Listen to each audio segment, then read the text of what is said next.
विद्यार्थी मित्रों, मैं वीडी सिंह, विवेकानंद विद्यालय अहमदाबाद आज आपको जीव विज्ञान कक्षा 12 के द्वितीय लेक्चर कायिक जनन के बारे में समझाऊंगा।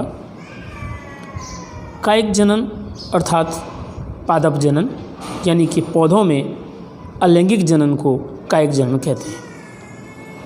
नई संतति पादप के विभिन्न भागों से उत्पन्न हो, जैसे जड़, तना, पत्ती, कलिका इत्यादि से, तो उसे कायिक जनन कहते हैं। कायिक जनन द्वारा जो संतति उत्पन्न होती है वो पूरी तरह से हूबहू अपने पितृ जैसी होती है, जिसे हम क्लोन भी कह सकते हैं।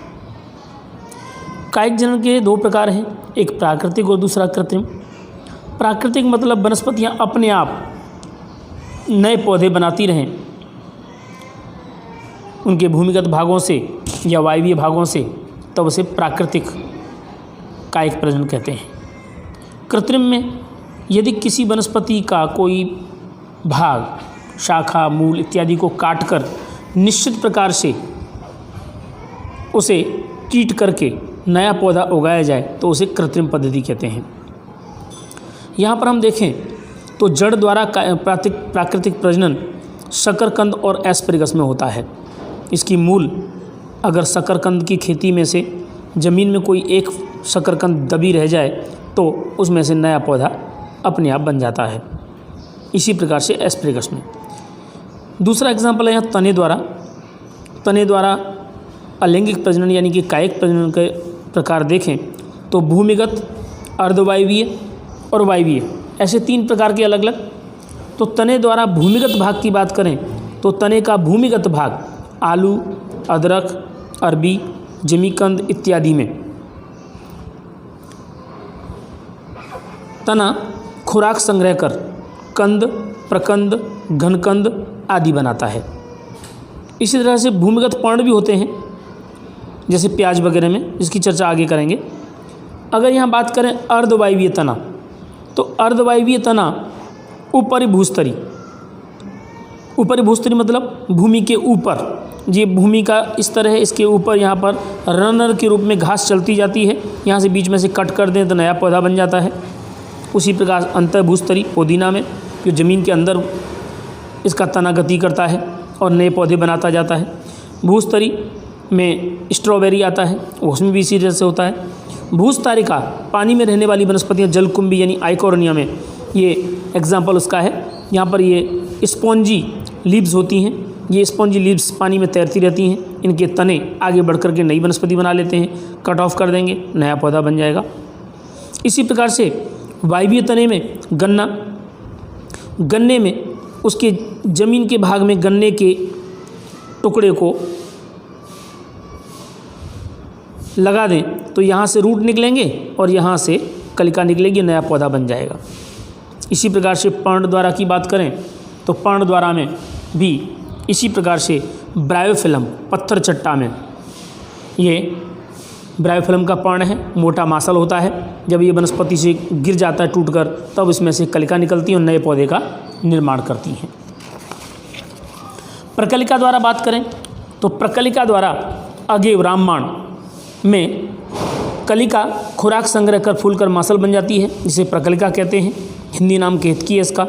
और जब ये नीचे गिरती है तो यहाँ से मूल तंत्र निकलने के बाद नई वनस्पति का निर्माण ये आसानी से कर लेते हैं।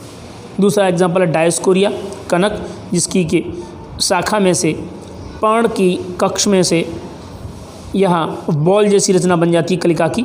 ये बॉल जैसी रचना ये ज़मीन पर गिरने के बाद नया पौधा बनाती है। ये हुआ अलैंगिक प्रजनन पूरा। लेकिन हम आगे चलकर नेक्स्ट पोर्शन लैंगिक जनन की बात करें तो लैंगिक जनन वनस्पतियों में और प्राणियों में, दोनों में इसका अध्ययन करेंगे। सबसे पहले यहाँ बात करते हैं लैंगिक प्रजनन क्या होता है। जब एक अथवा दो पितृ द्वारा अलग अलग सजीव नर एवं मादा जन्यु निर्माण करें एवं जन्यु आपस में जुड़कर युग्मनज का निर्माण करें और नया सजीव बनाएं, तब इसे लैंगिक जनन कहते हैं। लैंगिक जनन यह अलैंगिक जनन की अपेक्षा विस्तृत, जटिल और धीमी प्रक्रिया है। अलैंगिक जनन तो बहुत जल्दी हो जाता है, कोई भी ब्रांच को ज़मीन में दबाओ नया पौधा बनने लग जाता है, लेकिन लैंगिक जनन एक विस्तृत, जटिल और धीमी प्रक्रिया है।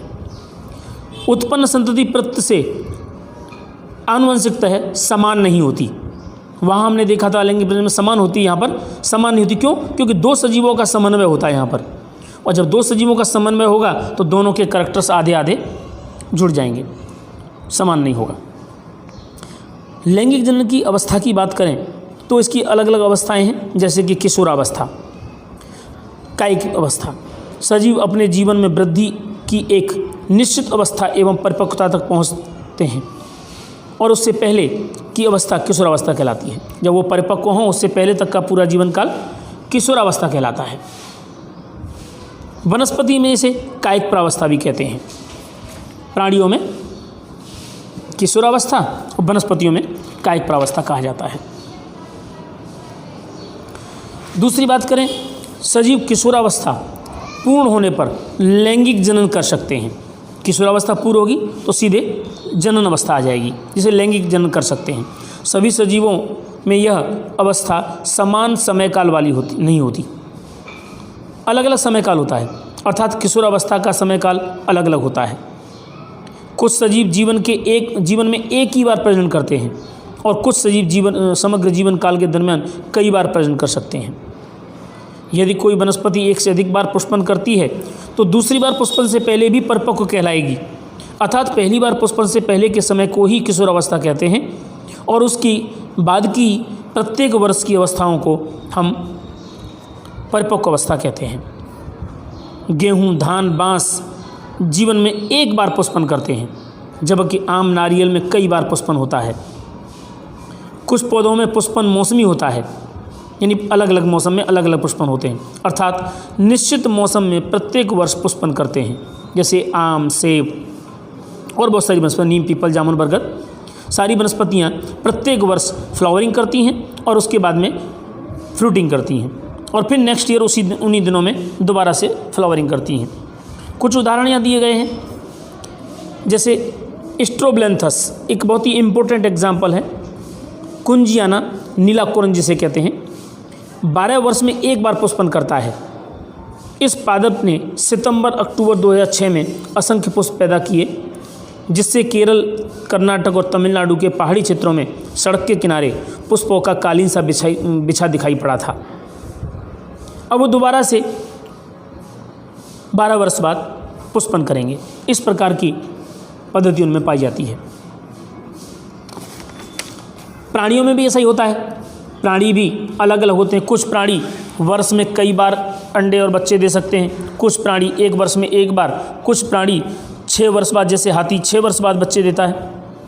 यहाँ बात करें प्राणियों में भी प्रजनन घटना अलग अलग समय पर होती है, जैसे पक्षी केवल विशेष मौसम में आने पर ही अंडे देते हैं, जबकि संरक्षण में रखे गए कुक्कुट फॉर्म में मुर्गी वर्ष भर अंडे देने की क्षमता रखती है। जनन काल दौरान अपरास्तनी मादा के अंडाशय की सक्रियता में चक्रियता एवं हार्मोन में परिवर्तन आते हैं।